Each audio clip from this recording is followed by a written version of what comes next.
Yo soy Macarena Marí, estoy en mi tercer año de residencia en la sede de Chaco, de Resistencia, y este Ateneo surge a partir de mi rotación de endocrinología que la hice en el Hospital Ferrando en Cabín. Los objetivos que me planteé al hacer este Ateneo es, en primer lugar, y a modo de introducción, describir el eje en estudio, hipotálamo, hipófisis, glándula suprarrenal, caracterizar al cortisol, describir también las características básicas de las principales patologías que están asociadas al eje del cortisol, conocer también las pruebas de laboratorio que usamos para evaluar las hormonas en estudio, y por último, compartir diferentes situaciones clínicas y aspectos a tener en cuenta a la hora de validar un resultado que fueron situaciones que se me plantearon a mí durante la rotación junto con mi instructor, y me parecía interesante compartir lo que pasa realmente en la práctica diaria.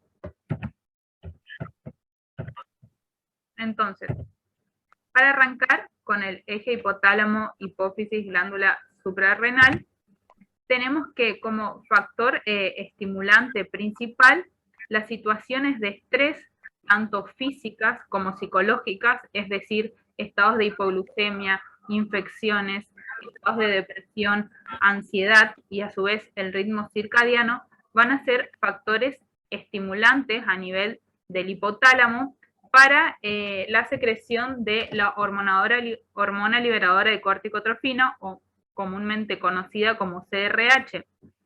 Esta hormona lo que va a hacer es, va a activar a nivel de la adenohipófisis la síntesis y secreción de la hormona ACTH o adenocorticotrofina. Esta hormona es de naturaleza peptídica y deriva de un precursor que se llama propiomelanocortina, que luego de su procesamiento proteolítico, además de dar origen a esta hormona ACTH, da origen a otros péptidos importantes, pero el que me interesa nombrar es la hormona melanoestimulante. Una vez que se produce y se secreta ACTH, esta va a viajar por circulación hasta las glándulas suprarrenales, ubicadas ambas por encima, por encima de cada riñón. Estas glándulas son órganos pequeños que, para describirlas morfológicamente, podemos decir que su estructura está dividida en una corteza y en una médula. A su vez, la corteza presenta diferentes zonas. Desde la más externa a la más interna tenemos la zona glomerulosa, donde se van a sintetizar los mineralocorticoides. Esta glándula sintetiza múltiples hormonas. En la zona glomerulosa tenemos la síntesis de los mineralocorticoides, en la zona fasciculada los glucocorticoides, que es el tema del Ateneo, específicamente el cortisol, y en la zona más cercana a la médula o la más interna tenemos la zona reticularis, donde se sintetizan los andrógenos. Y por otro lado, en la médula se produce la síntesis de catecolaminas. Importante para recordar que la hormona ACTH va a regular tanto la zona fasciculada como la reticulada, es decir, producción de glucocorticoides y andrógenos. Una vez que se produce la síntesis y secreción de cortisol, este va a cumplir múltiples funciones, pero en general tiene un objetivo primordial, que es mantener los niveles de glucosa en sangre. Para esto recurre a la gluconeogénesis hepática, al catabolismo proteico en los músculos, moviliza los ácidos grasos a partir de la lipólisis, todo esto para producir glucosa. También tiene una función inmunitaria, ya que cumple un efecto antiinflamatorio mediante su actuación con prostaglandinas y leucotrienos, y a su vez deja al paciente en un estado de inmunosupresión. Es decir, los pacientes que estén expuestos a elevados niveles de cortisol, vamos a decir que son más propensos a adquirir infecciones que un paciente que tiene niveles de cortisoles normales. Otro aspecto importante del eje es comentarles que tanto la ACTH, que es una hormona de naturaleza peptídica, y el cortisol, que ahora lo vamos a ver es de naturaleza esteroidea, siguen un patrón de secreción pulsátil con cambios en la amplitud de los pulsos que da origen a un ritmo circadiano característico, que acá yo les puse una gráfica que me parecía interesante para poder mostrarles, donde este ritmo circadiano va a producir un valle durante las primeras horas de sueño y un pico al despertar más o menos cerca de las 8 de la mañana. Hace pico la ACTH seguido del cortisol. Y luego van a declinar durante todo el día para llegar al valle durante las primeras horas de sueño, como les conté. Entonces, solo para repasar algo de lo que ya dijimos, el cortisol entonces es una molécula de naturaleza esteroidea, tiene un patrón de secreción pulsátil, con cambios en la amplitud de esos pulsos de secreción, lo que da origen a un ritmo circadiano. Acá yo les puse un valor de referencia con la hora de 6 a 10 de la mañana, pero en realidad el valor de referencia va a depender siempre del método de dosaje y de cada laboratorio. El que yo puse acá es el que se usa en Gavin, pero en realidad cada laboratorio debe establecer sus rangos de referencia. Los factores que inducen a la secreción, como les comenté, el ritmo circadiano y cualquier tipo de situación de estrés va a estimular a nivel hipotalámico la activación del eje. ¿Cómo se sintetiza el cortisol? El cortisol, como les comentaba, que era de origen esteroideo, surge a partir del colesterol, como otras moléculas esteroideas de la glándula suprarrenal. ¿Cómo lo hace? El colesterol va a ingresar a las células en sus diferentes formas de las liposproteínas, va a ser hidrolizado por diferentes enzimas hasta obtener colesterol libre. ¿Qué es el colesterol libre? El que debe entrar a la mitocondria para producirse o ser metabolizado a pregnenolona, que es a partir de la cual se va a realizar el proceso de esteroideogénesis, dando origen a todas las hormonas de naturaleza esteroidea. Importante como para contar, a nivel molecular, la función primordial de la ACTH sobre la glándula suprarrenal es aumentar la síntesis de la proteína STAR, que como las vemos acá en la imagen, es la proteína que va a permitir el ingreso del colesterol a la mitocondria para ser metabolizado a pregnenolona y así continuar la esteroidogénesis. ¿Cómo circula el colesterol una vez que es sintetizado? Puede circular en tres formas. Unido a su proteína transportadora denominada transcortina o globulina fijadora de corticoides, que circula en mayor porcentaje unida a esta, un 80%. Puede circular también unida a albúmina en un 15%, y como cortisol libre, que es el que realmente puede ejercer las acciones biológicas, en menor porcentaje, un 5%. Como dato, la CBG tiene mucha afinidad por el cortisol, pero su capacidad es baja. Se satura a 25 microgramos decilitros de cortisol. Y en cambio la albúmina, si bien tiene baja afinidad por el cortisol, tiene una buena capacidad. Respecto al metabolismo del cortisol, a grandes rasgos, su metabolismo es principalmente hepático y tanto cortisol libre como sus metabolitos se eliminan por orina y muy pocas concentraciones a nivel intestinal. Entonces, como les mencioné en los objetivos, la idea era hablar de las patologías más frecuentes asociadas al eje del cortisol. Por un lado tenemos la hiperfunción o el hipercortisolismo con el síndrome de Cushing, encuadrado en el síndrome de Cushing, que después vamos a desglosarlo, y la hipofunción o hipocortisolismo con la insuficiencia suprarrenal. Entonces, para empezar, vamos a empezar hablando del síndrome de Cushing. El síndrome de Cushing va a estar definido como el conjunto tanto de las manifestaciones clínicas como de las complicaciones metabólicas causadas por estar expuestos a niveles elevados de cortisol. Las manifestaciones clínicas abarcan un amplio espectro, desde muy inespecíficas a específicas de este síndrome.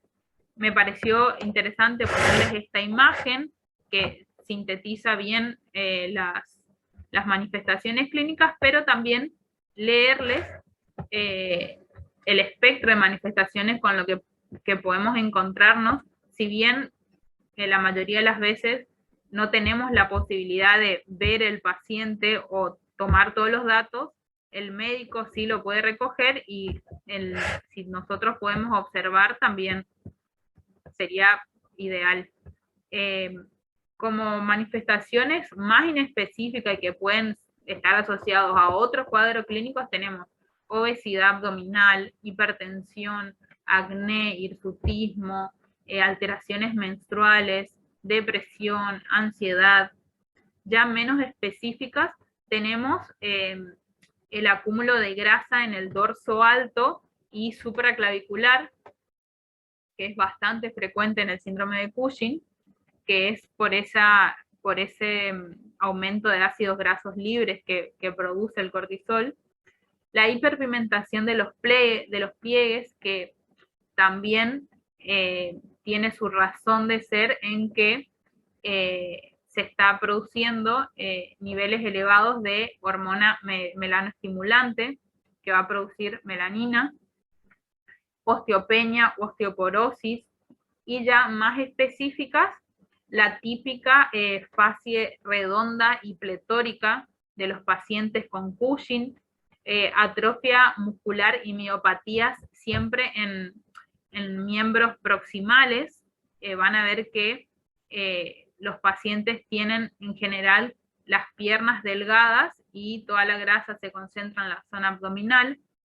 Después, también por efectos del cortisol, la piel de estos pacientes se vuelve fina como un papel, entonces generalmente en las zonas de apoyo donde pueden rozar, los pacientes van a presentar hematomas espontáneos, y bien característico la manifestación de estrías violáceas que son anchas en tórax y abdomen y extremidades, que el color de estas estrías también es característico por la producción de la hormona melanoestimulante. Bueno, a grandes rasgos podemos clasificar al síndrome de Cushing como exógeno o endógeno. Como dice la palabra, el síndrome de Cushing exógeno va a ser aquel cuadro de hipercortisolismo causado por la administración exógena o tratamiento con diversos glucocorticoides. La forma de administración puede ser variada, oral, inhalada, endovenosa, con cremas, tópicos, preparaciones herbales, etc. Y el síndrome de Cushing endógeno, a su vez, puede presentar diversas etiologías según cuál sea el que esté originando el hipercortisolismo. Entonces acá yo les puse un esquemita para ver los distintos tipos o etiologías que puede tener un síndrome de Cushing endógeno, o sea que no se debe a una administración exógena de glucocorticoides, sino que el cortisol que se está produciendo en exceso es endógeno. Por un lado, tenemos las situaciones en donde a nivel de la hipófisis se produce elevados niveles de ACTH, hay una hiperproducción de hormona adenocorticotrofina. Este cuadro es el comúnmente denominado enfermedad de Cushing, que es el más frecuente, ocurre en un 75% de los casos. Si bien en mi búsqueda bibliográfica no pude acceder a datos de la epidemiología y menos de nuestro país, estos datos los saqué, que ahí puse la bibliografía, de un trabajo que presentaba las frecuencias relativas de aparición de estas etiologías. Y la enfermedad de Cushing es la que tiene mayor frecuencia relativa.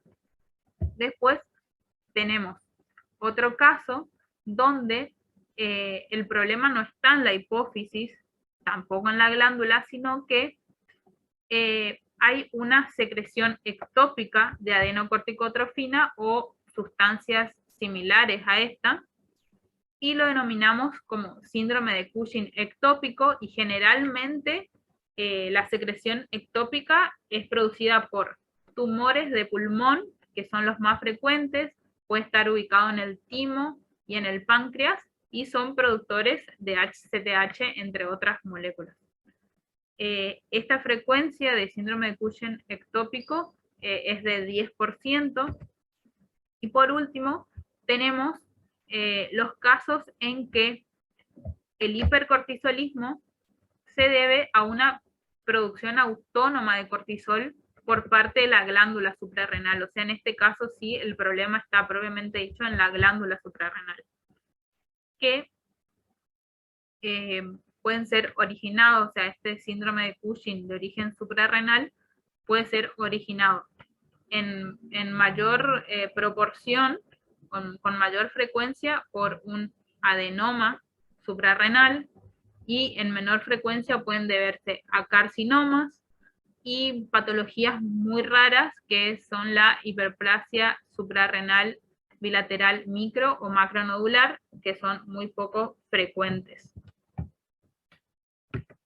Entonces, una vez que tenemos las distintas situaciones que pueden producir un síndrome de Cushing endógeno, tenemos también el síndrome de Cushing exógeno por administración de glucocorticoides, vamos a ver entonces cómo se debe proceder ante un hipercortisolismo o lo que debe suceder a diario.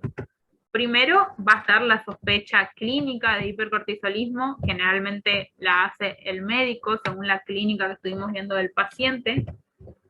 Luego se realiza una buena anamnesis para descartar el uso de glucocorticoides exógenos, y luego se verifica ese hipercortisolismo por pruebas de laboratorio, y se trata de establecer la causa u origen, ya sea con pruebas de laboratorio y complementando también, que son muy importantes, los estudios de imágenes. Y acá yo puse una flechita y puse rol del laboratorio, porque si bien la anamnesis generalmente la hace el médico, siempre que uno pueda debe recurrir y volver a realizar la anamnesis al paciente, porque al momento de validar es una de los datos más importantes que necesitamos para poder interpretar un resultado. Entonces, los criterios ya en el laboratorio, los criterios para hacer el diagnóstico de un síndrome de Cushing, tenemos, en primer lugar, como dijimos, demostrar que el cortisol realmente está elevado.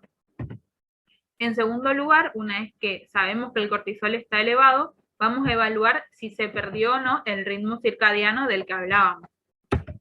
Y en tercer lugar, vamos a demostrar o evaluar si hay secreción autónoma de cortisol o pérdida de feedback, o sea que ese eje, esa retroalimentación, que hace el cortisol a nivel hipotálamo, hipófisis, la retroalimentación negativa, si está alterada o no.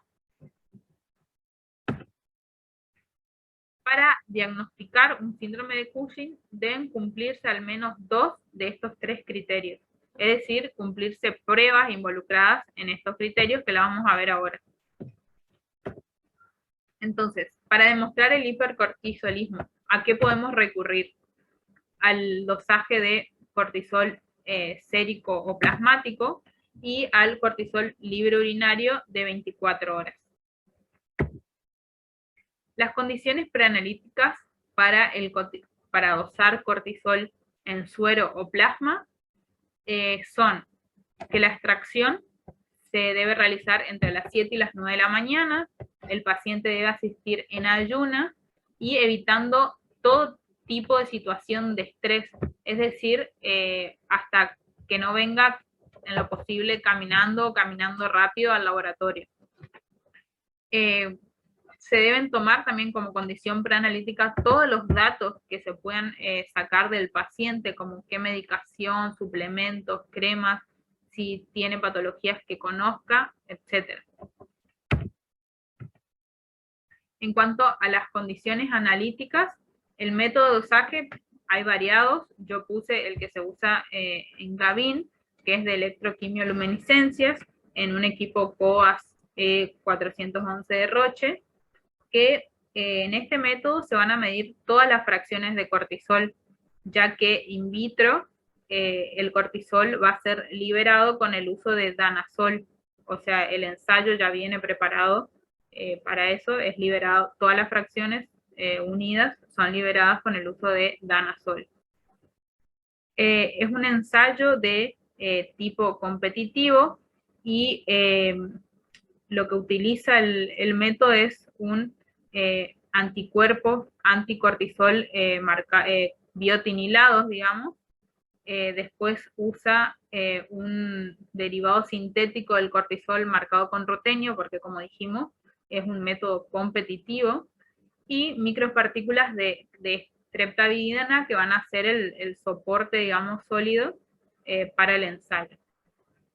En cuanto a las interferencias que refiere el método, es aquellos pacientes tratados con altas dosis de biotina, donde la precaución que hay que tener es que la muestra debe ser extraída luego de por lo menos 8 horas tras las últimas administración de biotina, y también en pacientes tratados con prednisolona, metilprednisolona o prednisona, dan una reacción cruzada y pudiendo dar niveles falsamente elevados de cortisol.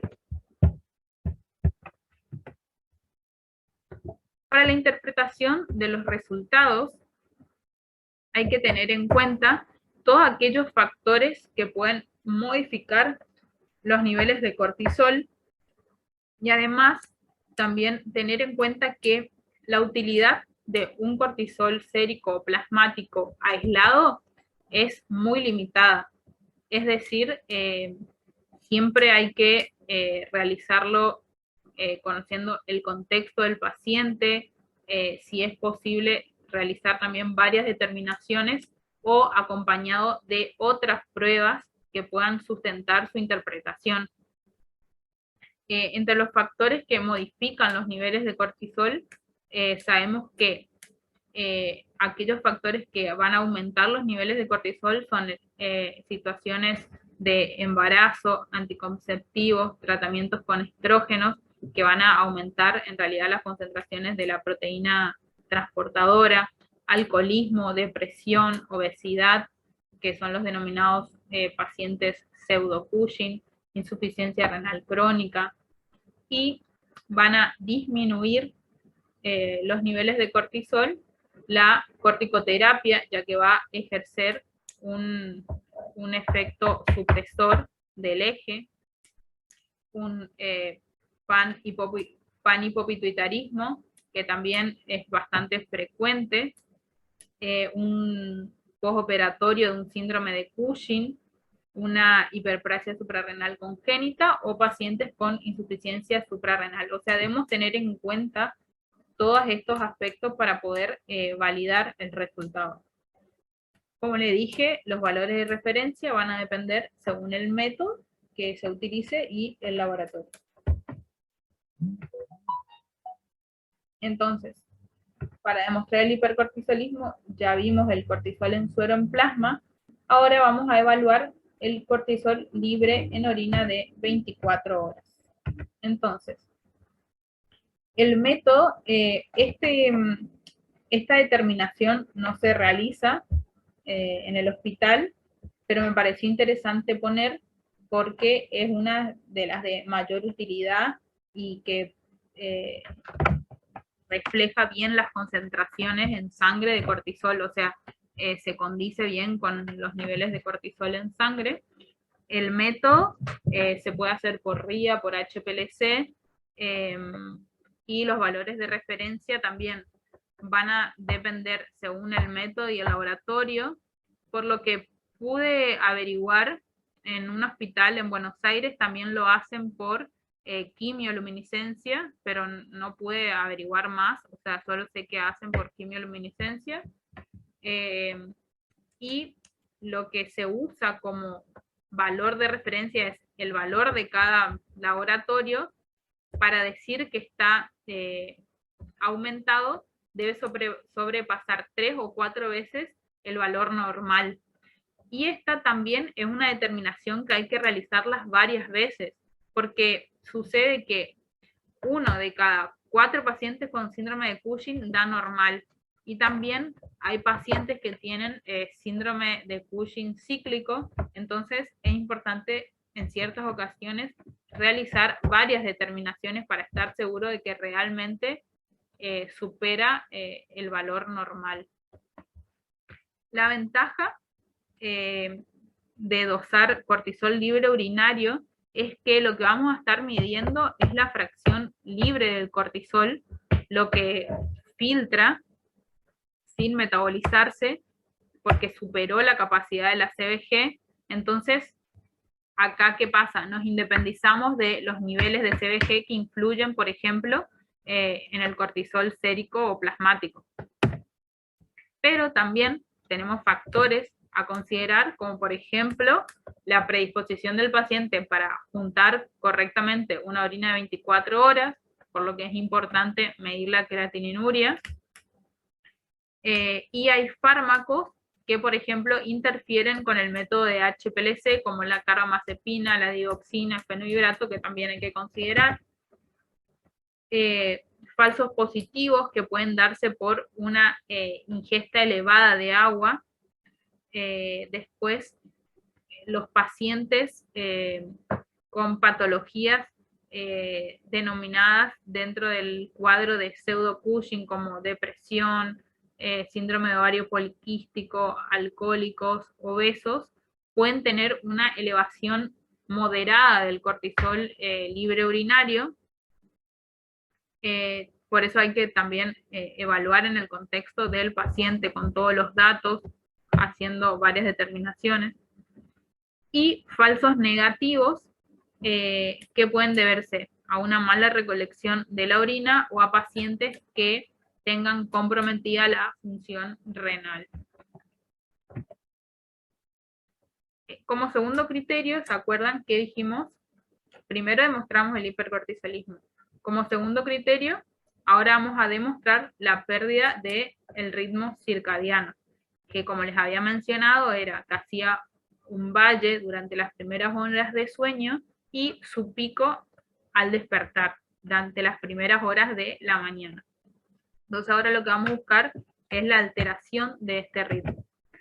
Lo podemos hacer con un cortisol sanival nocturno, con un CLU de 1 hora a las 22-23 horas, y un cortisol matutino a las 8 de la mañana y vespertino a las 16 horas, que al día de hoy esta prueba se dejó de usar, por lo que acarrea, digamos, para el paciente tener que ir 2 veces al laboratorio. Entonces, en cuanto al cortisol salival nocturno, Las condiciones tienen su etapa preanalítica, que hay que respetarla bien para poder hacer una buena interpretación de este dosaje. Hay que evitar ingerir alcohol, té, café, mate, al menos en las 8 horas previas a la que se va a realizar el análisis. No fumar, no usar corticoides exógenos, no comer ni tomar 3 horas previas a la recolección de la saliva, tratar de no realizar actividad física intensa también 3 horas previas, y luego de la última ingesta de alimento, que va a ser 3 horas previa a la recolección, solo se debe enjuagar la boca sin cepillar los dientes para evitar todo tipo de trauma, ya que no se va a poder recolectar la muestra si en la boca hay heridas sangrantes. Ventajas del cortisol salival es que el paciente va a tomar la muestra en su casa, o sea, va a ser una muestra libre de estrés. A pesar de las condiciones preanalíticas que tienen, es una muestra sencilla de tomar, y encima la muestra también es estable a temperatura ambiente. El método por el que se realiza es electroquimioluminiscencia, tampoco se hace en el hospital Perrando, lo suelen hacer en el hospital pediátrico, pero creo que no es la muestra que se recibe con mayor frecuencia. Al ser una muestra de saliva y medir el cortisol salival, el cortisol difunde libremente por los acinos, entonces lo que vamos a medir es la fracción libre de cortisol. Por lo que cuando obtengamos valores vamos a ver que son sumamente inferiores a los que aparecen en suero o plasma. Todos se preguntarán cómo se toma la muestra de saliva o dónde. El recipiente, digamos, donde se toma la muestra, el recipiente ideal y comercial es el dispositivo que se llama Salivet, que consiste, yo les puse acá una imagen, es un tubito que tiene varios, digamos, compartimientos. Tiene un recipiente primario con una tapa de seguridad, donde en ese recipiente primario hay como que es un tubito de algodón, que el paciente se va a lavar bien las manos, va a abrir, va a sacar ese tubito de algodón, como muestra la imagen de abajo, se lo va a introducir en la boca. Algunos recomiendan que sea abajo de la lengua, otros dicen como para masticarlo, y lo va a tener y tratar de rotarlo durante 1 a 2 minutos. Luego va a sacar ese tubito de algodón y lo va a volver a meter en el recipiente que previamente ya lo tuvo que haber rotulado con su nombre, lo va a cerrar y así lo va a llevar al laboratorio. En el laboratorio, cuando recibimos, lo que tenemos que hacer es centrifugar este dispositivo de manera que toda la saliva recolectada en ese tubo de algodón va a pasar a nuestro recipiente secundario, digamos, porque esto es tipo filtrable, digamos. Va a pasar todo lo que se recolectó en el tubo de algodón al recipiente secundario, digamos. Eso vamos a utilizar para realizar la medición de la parte del sobrenadante. Bueno, en segundo lugar tenemos el CLU, o sea, el cortisol libre urinario, pero no con recolección de 24 horas, sino de 1 hora. Esperen que no sé qué toque.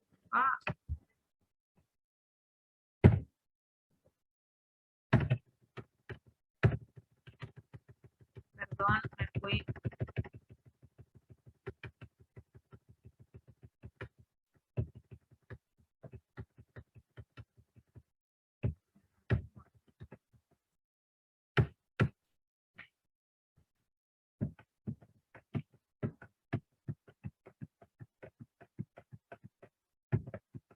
Entonces, tenemos el cortisol libre de 22 a 23 horas, que también nos va a servir para evaluar la pérdida del ritmo circadiano. Acá la muestra ya no es de 24 horas, sino que la recolección se hace con 1 hora de retención. O sea, lo que se le indica al paciente es que, por ejemplo, a las 22 vacíe la vejiga y que vuelva a recolectar orina a las 23 horas. O sea, deje pasar 1 hora de retención y recolecte la orina a las 23 horas. Como ventaja, se observa que los pacientes tienen mayor adhesión a este tipo de muestra, porque la recolección es más accesible, digamos, por ahí la de 24 horas, en algunos pacientes les cuesta más. Y la utilidad del cortisol libre urinario de 1 hora es que en los pacientes que tienen síndrome de Cushing, o sea que su ritmo circadiano está alterado, a esa hora, o sea, a las 23 horas, el cortisol en orina les va a dar de valores aumentados, elevados, más que en los pacientes normales, e incluso los pacientes obesos, que como dijimos, la obesidad está encuadrada dentro de los casos de pseudo Cushing, pero presentan elevaciones moderadas. Por eso a veces cuesta mucho hacer el diagnóstico, porque los pseudo Cushing a veces pueden dar o elevaciones marcadas o elevaciones moderadas. Con el club de 1 hora a las 23 horas es útil, según la bibliografía, para poder diferenciar entre un Cushing y los pacientes normales o con obesidad, porque como que se refleja bastante la pérdida del ritmo circadiano, por lo que a la noche tienen elevados niveles de cortisol libre en orina, que obviamente eso se refleja al cortisol en suero o plasma. Entonces, en tercer lugar, demostrar la secreción autónoma o pérdida de feedback. En primer lugar, las pruebas disponibles y que sí se realizan en el servicio en Ferrando es el test de Nuben, que es un test de supresión con 1 miligramo de dexametasona.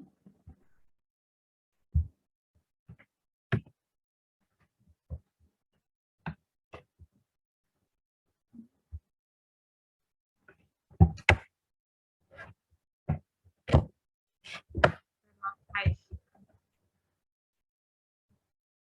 está.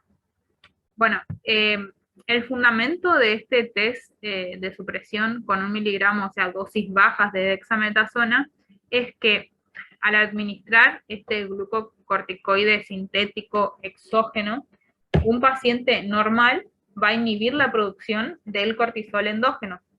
Como veíamos, como les contaba hoy, este sistema de retroalimentación que hace el cortisol a nivel hipotálamo e hipofisiario, los niveles de cortisol van a inhibir a nivel hipotálamo hipófisis.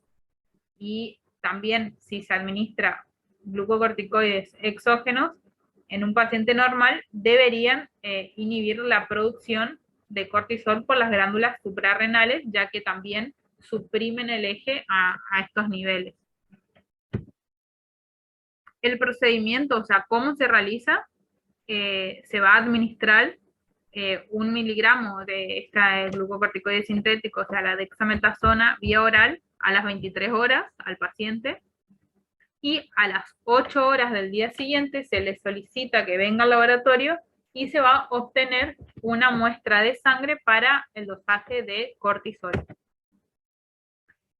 Me pareció interesante esta tablita, que la saqué de otro trabajito de síndrome de Cushing, acerca de la cantidad de limitaciones que tiene esta prueba. Si bien se la sigue usando y es de gran utilidad, hay que tener siempre en cuenta a la hora de validar todas estas limitaciones, como por ejemplo, estar seguros, hacer una buena anamnesis del paciente de que haya tomado la dexametasona.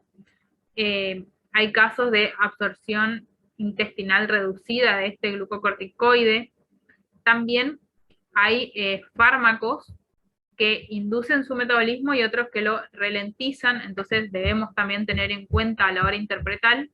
Algunos de los que inducen su metabolismo son la fenitoína, la rifampicina, las carbamazepinas, y algunos que ralentizan el metabolismo, por ejemplo, el itraconazol, el ritonavir. Entonces siempre tener en cuenta todo lo que pueda estar consumiendo el paciente. Otra de las limitaciones también que influyen en esta prueba es el aumento de la CBG. Por ejemplo, si tenemos pacientes en terapia hormonal, embarazadas, que reciben anticonceptivos, también hay que tener en cuenta pacientes con insuficiencia hepática o renal, que también se va a alterar el metabolismo de este glucocorticoide, situaciones de estrés que puedan alterar el ritmo circadiano, interferencia con otro tipo de fármacos que ya sea estimulantes o frenadores del eje en cuestión. Esta prueba en sujetos sanos debería dar valores de cortisol menores a 1,8 microgramos decilitros. En cambio, el paciente con Cushing, como no tiene la capacidad de frenar al eje a estas dosis de dexametasona, va a dar valores mucho más elevados a 1,8. Una vez que se aplicaron los criterios diagnósticos, se llegó a un diagnóstico de síndrome de Cushing, es decir, se cumplieron 2 de los 3 criterios, con todas las pruebas que estuvimos nombrando, como cuarto paso lo que hay que hacer es evaluar la etiología de este síndrome de Cushing, para lo que es indispensable realizar el dosaje de una ACTH plasmática. Como dije, cuando expliqué el eje, la ACTH es una hormona de origen peptídico, entonces puede ser fácilmente degradada por endopeptidasa, o sea, peptidasas endógenas que circulan en la muestra. Entonces lo que hay que hacer es tomar la muestra con EPTA, que va a inhibir a estas peptidasas. También hay que separar rápido el plasma y siempre conservar en frío, y si no se va a procesar inmediatamente se debe congelar. O sea, para esta prueba, la etapa preanalítica, es muy importante el tratamiento de la muestra, que siempre tenemos que tener en cuenta. Después, el método también es una electroquimioluminiscencia en el mismo equipo, solo que como es de origen peptídico, acá se usa un ensayo no competitivo con anticuerpos monoclonales biotinilados anti-ACTH y también anticuerpos monoclonales anti-ACTH marcados con rutenio y micropartículas recubiertas de streptavidina. Como les dije, al igual que el cortisol y los demás valores, el rango de referencia debe establecerse según el método y el laboratorio.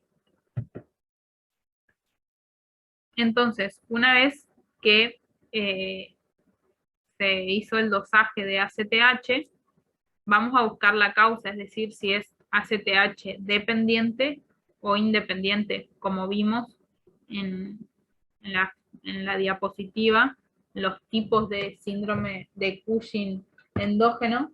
Veíamos que podían ser ACTH dependientes, como en los 2 primeros casos, la enfermedad de Cushing, donde el problema es a nivel hipofisiario, o en la secreción ectópica de ACTH. Son dos situaciones. ACTH es dependiente, y después la tercera situación, donde la producción de cortisol era causada por una disfunción en las glándulas suprarrenales propiamente dicha, se las considera como ACTH independiente.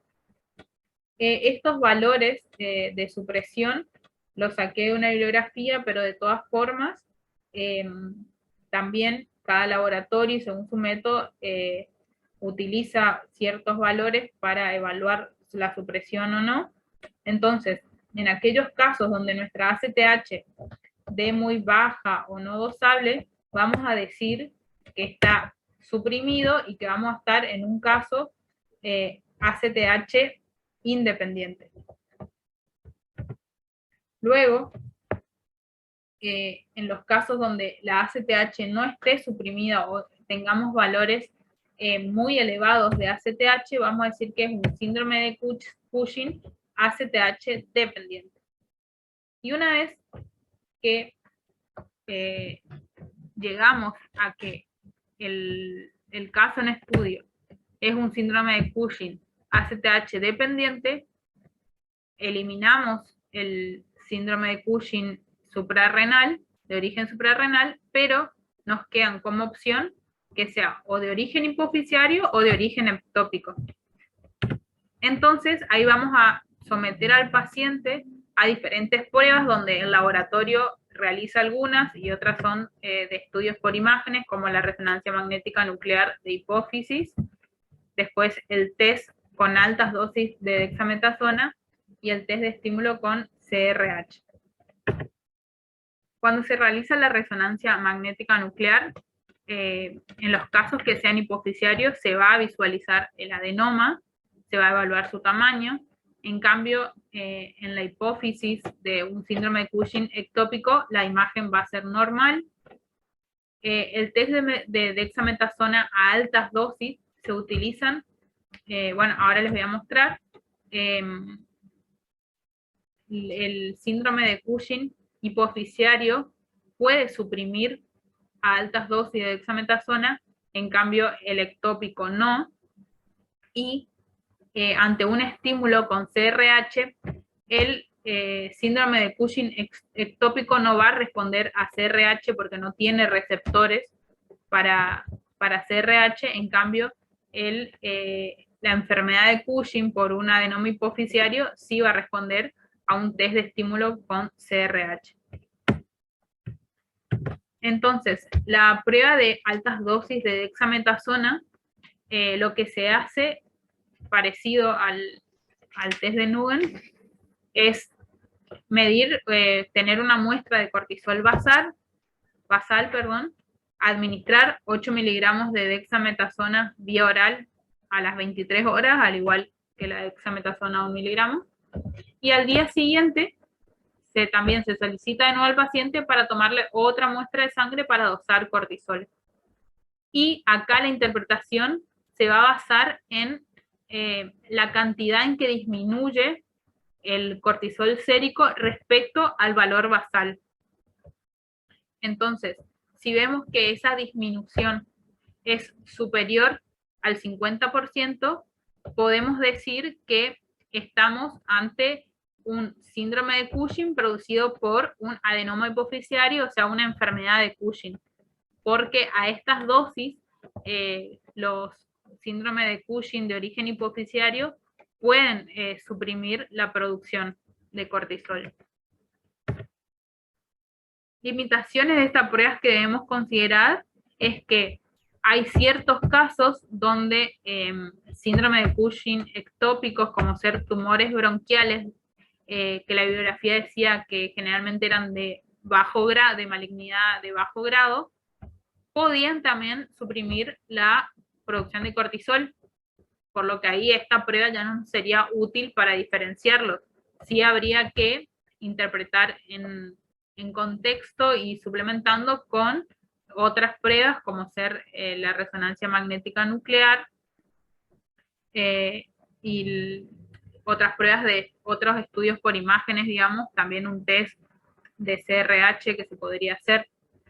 Después otros casitos son los pacientes que tienen macroadenomas hipofisiarios, pero no suprimen, que estaríamos en la misma situación, o sea, hay que apoyarse en otras pruebas para poder dilucidar la causa del síndrome. Entonces, hasta ahí teníamos todas las situaciones de hipercortisolismo. Por el otro lado, en la hipofunción, tenemos la insuficiencia suprarrenal, donde acá ya no vamos a hablar de producciones elevadas de cortisol, sino todo lo contrario, y según su origen, el origen de la disfunción, se puede clasificar en insuficiencia suprarrenal primaria, conocida como enfermedad de Addison, donde el problema está en las glándulas suprarrenales propiamente dichas. Puede ser una insuficiencia suprarrenal tipo central secundaria, donde el problema está a nivel hipofisiario, una insuficiencia central terciaria, donde el problema está a nivel hipotalámico, y una insuficiencia suprarrenal iatrogénica exógena, dada por el uso prolongado de glucocorticoides, que lo que hacen van a frenar todo el eje hipotálamo-hipófisis glándula suprarrenal hasta el cese del uso de los glucocorticoides, y después la recuperación de la función del eje puede demorar hasta 9 meses en recuperar la funcionalidad normal. Por eso también es otro aspecto que debemos tener en cuenta a la hora de validar un resultado. ¿Qué tratamientos estuvo recibiendo el paciente? Porque es también una de las situaciones muy frecuentes. Entonces, la insuficiencia suprarrenal primaria, a su vez, puede tener distintas etiologías, pero la clínica generalmente en todos es común, digamos, a todas las etiologías, donde vamos a ver un paciente que tiene fatiga, está con hipotensión, tiene dolor de huesos, articulaciones, pérdida de apetito, por lo tanto tiene pérdida de peso, vómitos, diarrea, dolor abdominal. La etiología, como dijimos, puede ser de origen autoinmune, que la puse en rojo porque es la más frecuente, de origen infeccioso, generalmente asociado a tuberculosis, y asociado con SIDA o síndrome de inmunodeficiencia humana. Las de tipo de etiología autoinmune son las que se conocen como síndromes poliglandulares autoinmunes, que son entidades caracterizadas por la asociación de al menos 2 insuficiencias glandulares por mecanismos autoinmunes, y pueden estar asociadas o no a otras enfermedades autoinmunes que no sean endocrinológicas. Entonces acá yo puse un cuadrito que me pareció que estaba lindo para explicarles. Tenemos el síndrome poliglandular autoinmune tipo 1. Estos son, hay también más tipos de síndromes poliglandulares, pero estos son los que tienen como protagonista a la glándula suprarrenal, por eso se los puse. Tenemos el tipo 1, donde las alteraciones endócrinas a las cuales se asocia es de la glándula suprarrenal y paratiroidea, son de herencia autosómica recesiva, de comienzo en la infancia y son las menos frecuentes. Y el síndrome poliglandular autoinmune tipo 2, donde las disfunciones endócrinas que se asocian son generalmente la enfermedad de Addison, o sea, una insuficiencia suprarrenal primaria, diabetes y tiroiditis. Y son de herencia autosómica dominante, por lo que van a ser más frecuentes, y la edad de comienzo es en la vida adulta. Para hacer el diagnóstico de una insuficiencia suprarrenal, se dice que principalmente el diagnóstico es clínico. ¿Por qué? Porque no se debe esperar el resultado del laboratorio para tomar medidas sobre el paciente. Lo correcto es tomar una muestra, reservar una muestra para enviar al laboratorio para dosar cortisol y ACTH e iniciar rápidamente el tratamiento, ya que a la insuficiencia suprarrenal se la considera como una urgencia endocrinológica, o sea, se debe tratar de forma urgente al paciente, en lo posible, tratar de reservar una muestra para enviar al laboratorio, pero no esperar los resultados. Y desde el laboratorio, lo que vamos a hacer es demostrar esas concentraciones inapropiadamente bajas de cortisol. Al momento de realizar esta medición, como siempre, debemos tener en cuenta si se produjo o no administración de hidrocortisona, es decir, si no pudimos tener esa muestra basal y viene un paciente ya bajo tratamiento, se debe tener en cuenta si está en tratamiento con hidrocortisona, y no es que hay que suspender del todo la medicación, sino que la última toma la debe hacer 24 horas antes de realizarse la extracción. Una vez que se dosó el cortisol, como siempre decimos, es importante el par ACTH-cortisol, debemos establecer la relación con los niveles de ACTH. Se va a realizar una ACTH plasmática y en ciertas ocasiones se pueden realizar test de ACTH a bajas y altas dosis. A bajas dosis vamos a usar para estimar la respuesta al estrés, y a altas dosis para medir la reserva adrenal. Otras pruebas que se pueden realizar para la insuficiencia suprarrenal, para seguir estudiando su causa, es una prueba de estímulo con CRH para diferenciar, como dijimos, las centrales, o sea, las de origen hipofisiario e hipotalámico, pruebas de hipoglucemia insulínica para una secundaria, y también dosaje de renina y aldosterona, ya que en una insuficiencia suprarrenal la producción de minerales corticoides también puede estar alterada.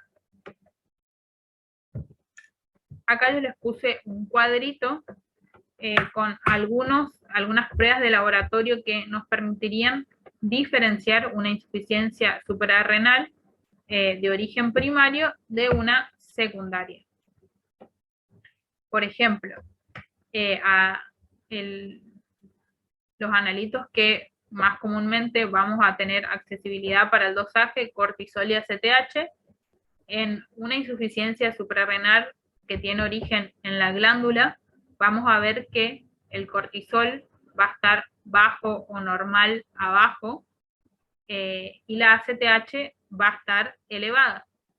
En cambio, en una insuficiencia suprarrenal de origen secundario, va a estar el cortisol bajo, y a su vez la ACTH también va a estar baja o normal sobre los límites inferiores.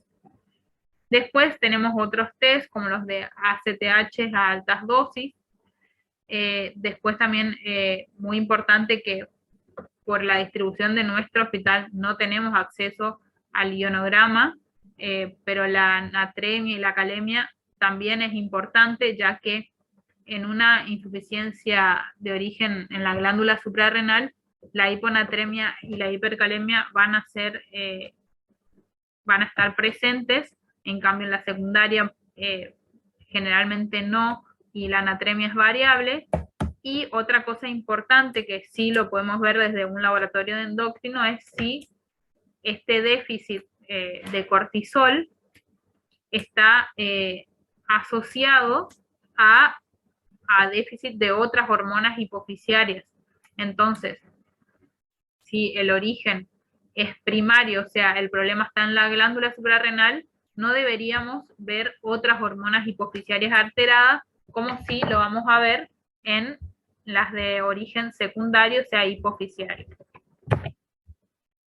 Acá me pareció interesante, como les dije en los objetivos, poner algunos casitos clínicos que, o sea, no son tan largos ni desarrollados, sino que son situaciones que mi instructor también me fue planteando a mí a lo largo de la rotación, como para pensar cómo procederíamos o qué preguntaría, qué miraría al momento de validar los resultados, y me pareció interesante compartir como para darle un cierre al Ateneo.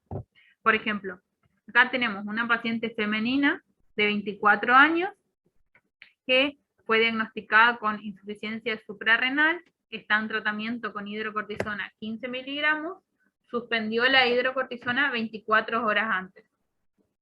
El laboratorio en diciembre nos da una ACTH normal, un cortisol bajo y un perfil tiroideo normal. Después, en abril, viene de nuevo la paciente y ella refiere de nuevo que suspendió la hidrocortisona 24 horas antes de recurrir al laboratorio. Tenemos nuevamente una ACTH normal y un cortisol, esta vez sobre el valor de referencia, o sea, elevado. Y el perfil tiroideo dio normal. Y como dato de la paciente, sabemos que ya está diagnosticada con una insuficiencia suprarrenal y está tratada. Y que antes de recurrir al laboratorio suspendió la hidrocortisona. Entonces, cuando a mí se me planteó este casito, yo no encontraba la explicación, digamos, analítica de por qué ese cortisol, si se supone, o sea, en la orden decía que suspendió a la hidrocortisona. Entonces, no sé si alguien quiere participar, ¿qué pensarían, qué harían, validarían solo sabiendo que tiene insuficiencia suprarrenal y que está tratada? ¿O tomarían alguna precaución antes de validar este resultado? Si alguien quiere escribir, hablar, como quieran. ¿Qué harían ustedes o qué se preguntarían? Después yo voy a contar lo que a mí se me ocurrió, digamos, cuando a mí me lo plantearon, pero después de pensar, porque al parecer en la orden estaba todo bien, que suspendió la hidrocortisona, una paciente tratada. Si alguien quiere opinar algo.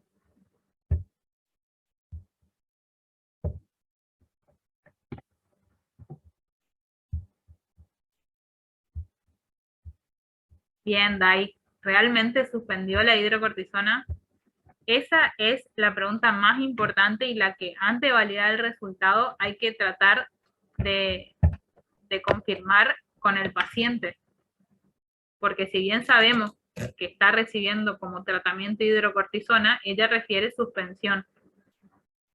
Entonces, para validar este cortisol debemos hablar con la paciente y ver realmente si suspendió o no. Pero no dejarlo pasar como asumiendo que está en tratamiento. Después este otro casito de una mujer de 52 años que refería uso crónico de corticoides, que lo suspendió hace unos meses, toma levotiroxina y antialérgicos actualmente.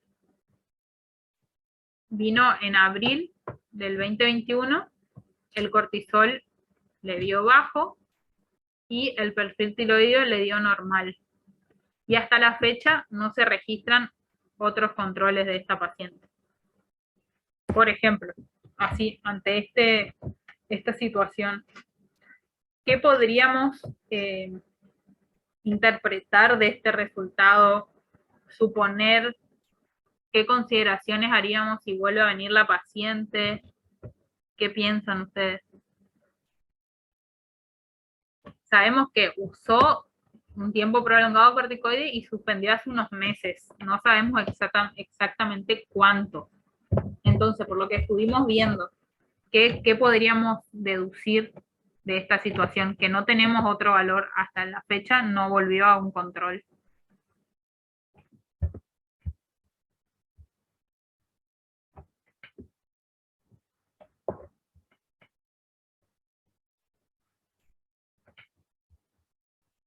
Bien, es verdad. Ahí, como dice Diana, el eje tarda en recuperarse. O sea, de este resultado, lo que podríamos interpretar es en sospechar de una insuficiencia suprarrenal secundaria al uso de corticoides o iatrogénica, como se la llama, y en la próxima visita, en el próximo control que haga la paciente, medir el par cortisol y ACTH para evaluar la funcionalidad del eje. Y obviamente también sería ideal poder saber los meses exactos de suspensión que lleva los corticoides.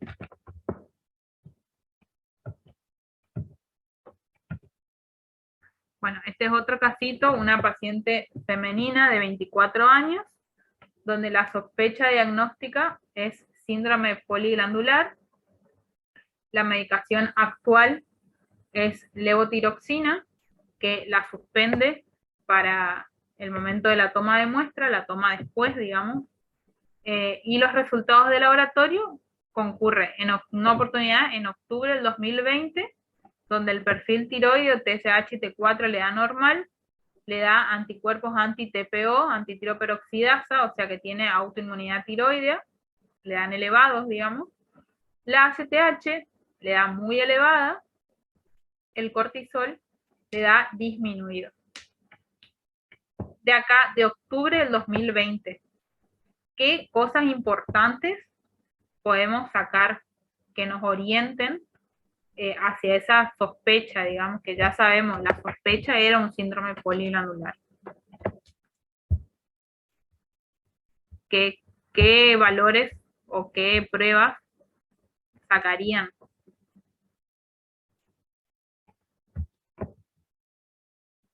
Bueno, como quedan 2 minutos, lo voy a ir poniendo, pero vayan pensando y cualquier cosa volvemos a charlar. De acá de octubre del 2020, tenemos que rescatar que tiene una tiroiditis, tiene una ACTH elevada y un cortisol bajo. O sea, esta ACTH elevada y cortisol bajo nos orienta hacia una insuficiencia suprarrenal primaria y asociado a otra patología endocrina de origen autoinmune, podemos decir que tiene una fuerte sospecha de síndrome poliglandular autoinmune. Entonces, en abril del 2021, vuelve a venir la paciente, le da la TSH sobre un poco aumentada sobre el límite superior, estaba tratada con levotiroxina, la suspendió para ese día, pero fíjense el valor de cortisol. Este cortisol, en realidad, se debe su valor a que la solicitud de estudio en realidad no fue un cortisol basal, sino que la médica pidió dosaje de cortisol 1 hora post administración de hidrocortisona. Es decir, acá la paciente no tuvo que suspender medicación en caso de que la esté recibiendo, sino que se le administró hidrocortisona y se le tomó a la hora una muestra para dosar cortisol. Y acá vemos cómo da una reacción cruzada en el dosaje de cortisol, que también siempre hay que tener en cuenta, hay que anotar si el dosaje es post administración de hidrocortisona, si no uno al momento de validar no va a poder interpretar correctamente el resultado y realizar un buen análisis del contexto de cada paciente. Bueno, esta es la bibliografía que utilicé.